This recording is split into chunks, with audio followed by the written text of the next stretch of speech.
Before we begin, I would like to acknowledge the traditional custodians of the lands and waterways on which we're recording today, the Wurundjeri, Wairarong and Bunurong people of the eastern and part of the Greater Kulin Nation. We pay our deepest respect to their elders, past and present. We extend that respect to all First Nations people listening today, and we honour that their sovereignty was never ceded. We acknowledge their enduring connection as well as their many numerous contributions. Their storytelling, unending fight, deep understanding, commitment, and their continuous care for country, land, waterways, sky, culture, and communities. We stand with them in their ongoing calls for truth-telling, treaty, sovereignty, justice, land rights, and reconciliation. This was and always will be Aboriginal land. Just imagine a Naarm with no pubs, no espresso, and a city for enormous cathedral-like hotels where no one touched a drop of alcohol. Only tea, cocoa, and eventually a strange new imported drink called coffee. Now imagine that movement accidentally transformed Melbourne into one of the coffee capitals of the world. Yeah, that's right, it was the temperance movement. And yet it didn't intend for us to turn us into a latte-loving metropolis. But, oh boy, did it ever do so. Before we dive in, please don't forget to like and make sure to like, comment, share and subscribe right here on YouTube. Follow us on Podbean and do get across all of our socials for even more stories of Naarm, Melbourne and South Central Vic. Here's just a quick heads up before we go ahead.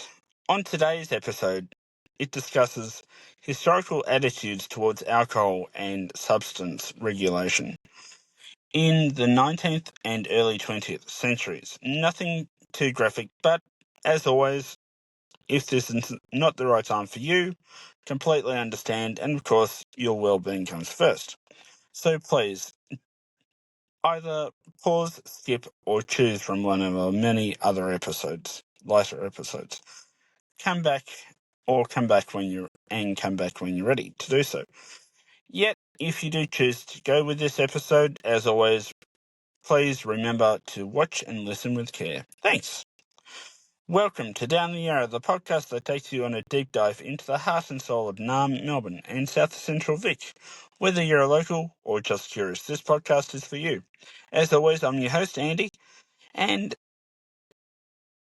so today we're talking about the elegant coffee palaces, temperance espresso pioneers, Carlton's caffeine landscapes, and the crate that delivered an espresso machine that changed everything. By the late 1800s, Melbourne was booming with money, migrants, gold, and very active pub scene. Enter the temperance movement, determined to solve what they saw as an alcohol problem by replacing pubs with something more wholesome.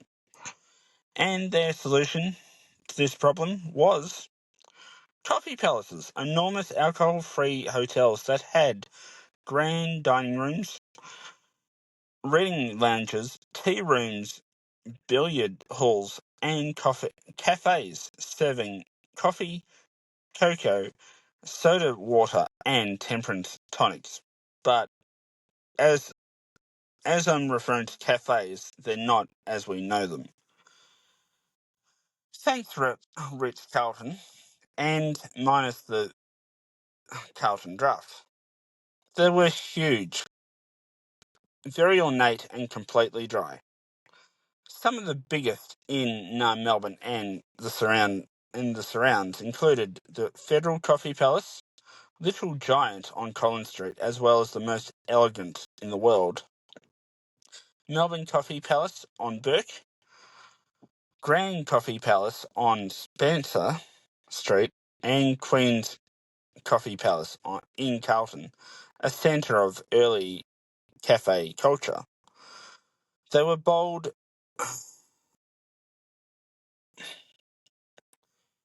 moralistic, and determined to remake the city one caffeine hit at a time.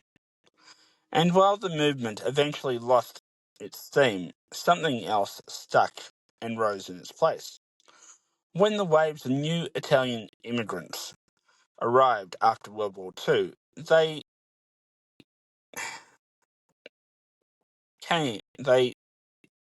established themselves heavily around Carlton, Fitzroy, Brunswick and North Melbourne. These areas already were full of tea rooms and cafes thanks to the coffee palaces, meaning the infrastructure for cafe culture was already here, and Melbourne embraced espresso with open arms. Enter one Melbourne great early landmark, Pellegrini's Espresso Bar, up the Parliament end of Burke Street, one of the oldest espresso bars in the city, opening in the 50s, and still looking like a living museum today, with its long marble counter, chrome machines, orange chairs, the whole time capsule experience. It normalised espresso for generations of Melburnians. But yet, here's a wild story you must hear. One of the earliest imported espresso machines in Melbourne from Italy arrived in a massive shipping crate. No instructions, no manual. Nobody knew how to assemble it. Legend has it, the owners literally rebuilt it by reverse engineering its parts, eventually getting it fired up. And once they did, customers were literally lining down the block. The machine helped spark a wave of imitation, innovation and pioneers who spread espresso culture across Carlton, Lygon Street and across the city and far beyond.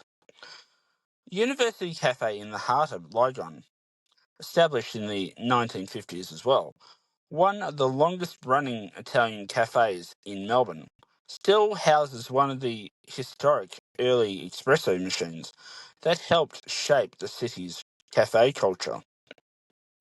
Its gleaming, chrome-plated, lever-pulled relic of Melbourne's coffee awakening, a literal aspect of the moment espresso arrived and never left. Well, Sydney argue about flat white. Melbourne quietly invented something new. The magic, the perfect balance, double ristretto topped with silky flat white microfoam, typically served in a 5 to 6 ounce glass. It was invented by a Melbourne barista in the early 2000s who wanted an ideal ratio between coffee and milk for a richer, stronger flavour, and hence it's spread like wildfire throughout the inner north cafes. Now tourists ask for it, locals swear by it, and it's one of the only truly Melbourne-born coffees to this day. Melbourne now has one of the biggest cafe per capita in the world, only rivaled to that of NYC in the US. Entire laneways devoted and dedicated to espresso, barista competitions, specialty roasters, and global reputation for precision, obsession, and innovation. And all of this linked back to one coffee palaces of the temperance movement, the Italian immigrants, Carlton's pioneer espresso bars, the arrival of those first machines, and lastly, the cultural snowball that followed. Who knew abstaining alcohol would help create latte lineage of modern Naarm-Melbourne. Next time we shift from the coffee palaces to something a bit stranger. We're exploring Naarm-Melbourne's deliberately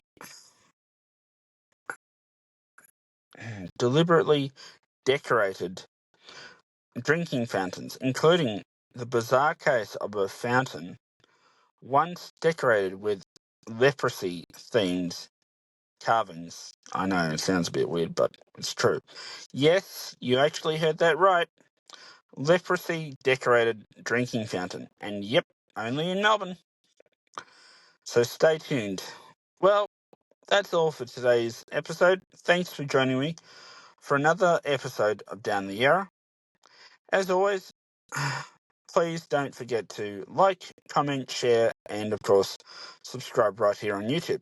Follow us over on the Podbean app and get across all of our socials for even more stories from Naarm, Melbourne, and South Central Vic. As always, I'm your host, Andy, and I'll see you again soon.